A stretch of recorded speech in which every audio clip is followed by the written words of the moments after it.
All right, we're going to get into this. It's going to be deep, it's going to be serious, but right before we do, I got to show you guys my shirt, man. Check this out. Is this not the perfect occasion to wear something like this, man?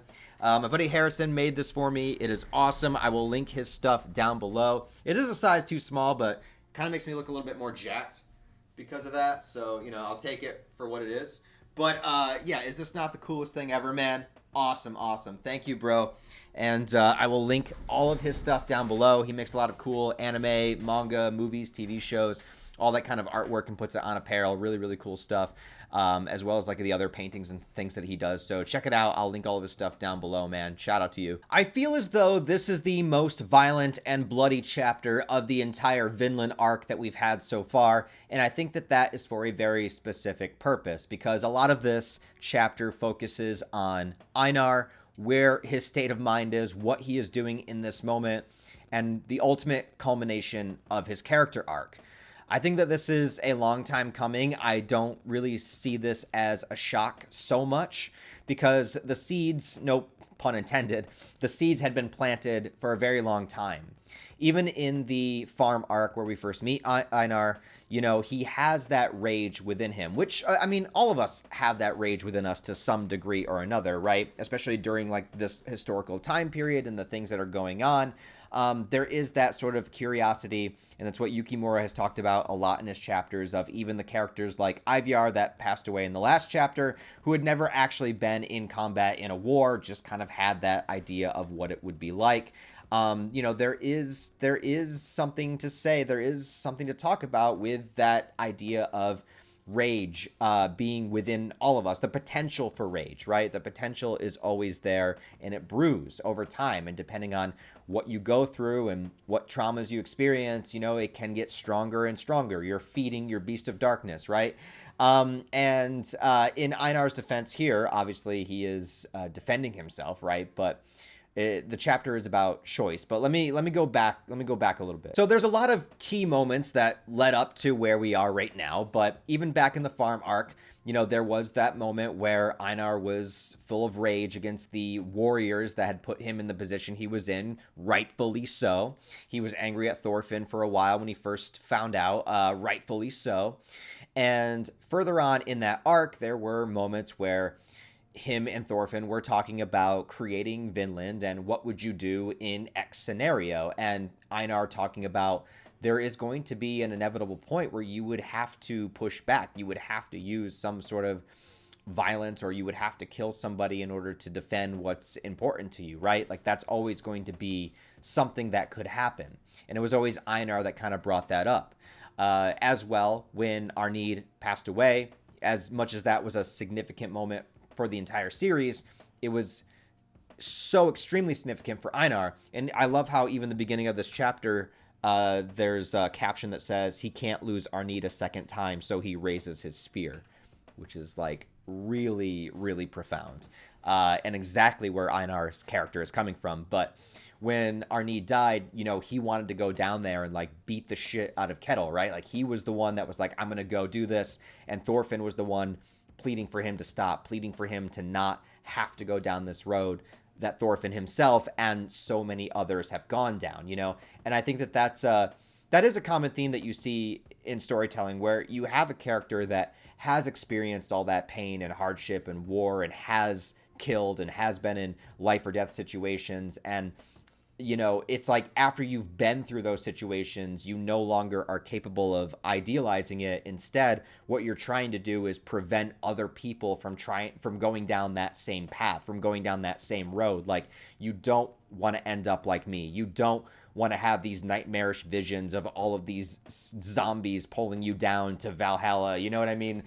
You don't want to end up in this situation. And Thorfinn was doing so much to prevent Einar from going down that path. Einar is the one that taught Thorfinn the beauty of the other side. He taught him about the process of growing wheat. Like, the growing wheat was not just something in the story because they're slaves, they have to grow wheat. Growing wheat is the symbolism of how difficult it is to create, how much easier it is to destroy, and how long and grueling of a process it is to create, but how much more benefit it is because of the difficulty. Like, it's easy to destroy something, but in order to put the time the passion, the love, the proper care into, you know, removing the trees and towing the fields and planting the seeds and making sure it grows right. It's a very long, grueling process, very similar to the long, grueling process of Thorfinn trying to become a better person after causing so much, you know, destruction, right?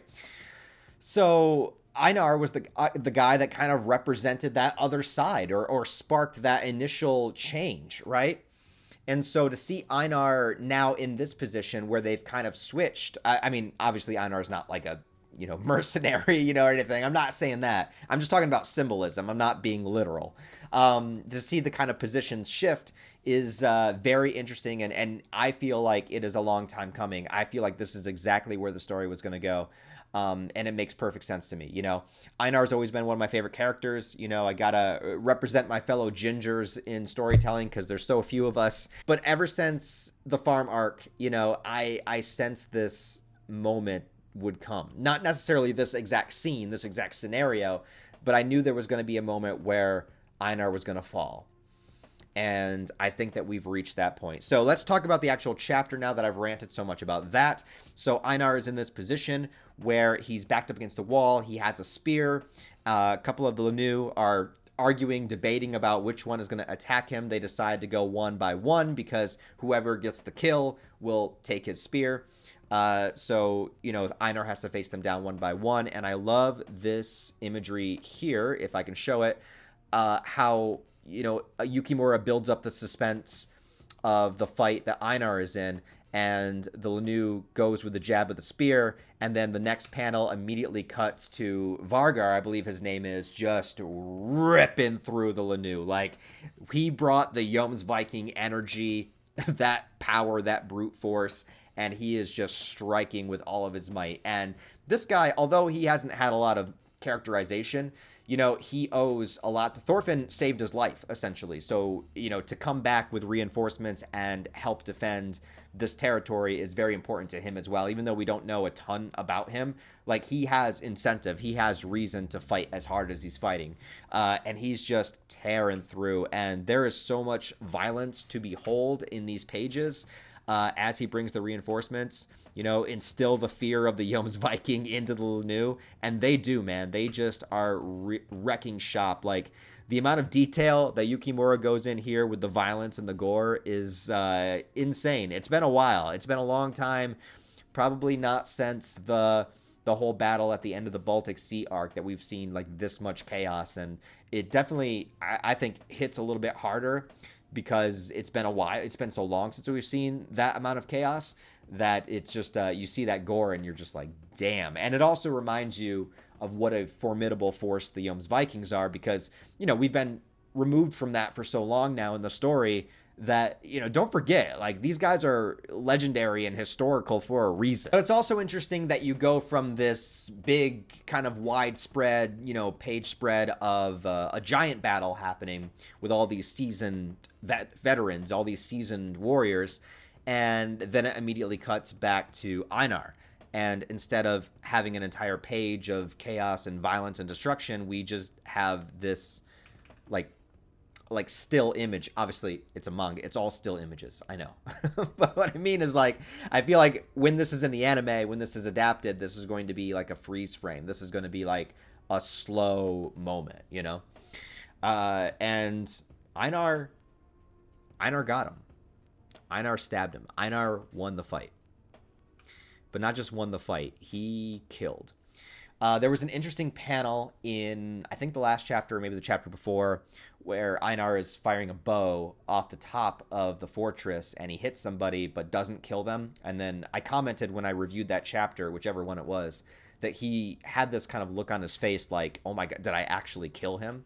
You know, because we're, like, defending the fortress. Like, obviously, death is going to happen, but I don't think the thought really occurred of, like, what would happen to him if he actually killed somebody. And when he realized that he didn't, he kind of had this look of relief on his face. But the adrenaline is high, survival instincts are thriving, and Einar goes into this madness. He goes into this rage, just stabbing him over and over and over again. He's already gonna die. But just seeing that little, like, that little movement, that little gurgle, he's not dead yet. I have to keep stabbing him. And You know, I'm not even going to blame Einar in this instance. Like, you know, take all the themes of the story aside, being in that specific situation, you know, there's no telling how anybody would react. Like, it's a life or death situation. You know, there's a 50-50 chance that you're gonna be the one that dies. You end up not dying, and your opponent is there, and you're just like in this hyped up, adrenalized state, and you're just like, I gotta make sure that he's dead, you know, and you just keep stabbing and stabbing, and that's exactly what happened. And this has been, again, like a common theme that we've seen with particular characters, that once they finally cross over that line, that adrenaline kicks in and they keep going with it. And it's the end of an era, you know, it's the end of an innocence. It's now, you can never take it back. And I think that this final image is incredibly powerful because, as I was saying, you know, Einar was introduced as the guy that was showing us how to bring life into the world through planting wheat and farming. And the broken spear here looks just like wheat growing from the ground from this image. We're at a low angle shot of seeing Einar saying that he had no choice, showing the wheat, but now the wheat has been converted into an item that caused death. You know, as going from this item that was representing life, you know, with the wheat growing from the ground, now we have this broken wood from the ground that looks like wheat, kind of symbolizing the destruction, bringing us back full circle. Masterful storytelling by Yukimura. Now, it seems as though the majority of the battle is winding down with the arrival of these Jomsvikings and the other Lanus escaping on the boat. Doesn't mean that they're done. You know, there could be another wave coming very soon. We still don't know where Hild has gone. Thorfinn, as far as we know, is still injured and laying and bleeding out. Like, who knows what's going to happen with him? So there's still a lot of questions on the board as of what's going to happen. But I do think, you know, some people don't think so, and that's fine. I mean, it could go in any direction, but I do think that we're going to have a confrontation between Thorfinn and Einar. I'm not saying it's going to be a physical confrontation. I'm not saying it's going to be a fight, but I think that everything that it's shown here with their character journeys and the parallels, like, it just would make sense to me that the final conflict, you know, of the series would come down to these two, which would be equally tragic because they were the two you know, they called each other brother, and they made this pact together, and Arnheid exists because of both of them. It would not exist without both of their contributions. And so I think that that's really the only way it could go, but I could be absolutely wrong. Anyways, guys, that was Vinland Saga 215, chapter 215. Let me know what you think about it down below. Leave all your thoughts, theories, comments, and opinions. If you liked the video, please give this a thumbs up and a comment because it will help it out in the algorithm. I want to get out there to more Vinland Saga fans, man. As we go through this final arc, I want to create more of a discussion of Vinland Saga, man. So, you know, get the videos out there if you can. If you want to support the channel on a deeper level, I have Patreon, channel memberships, merch store, all that link down below. Other than that, guys, I hope you have a wonderful rest of your day. I'll talk to you next time.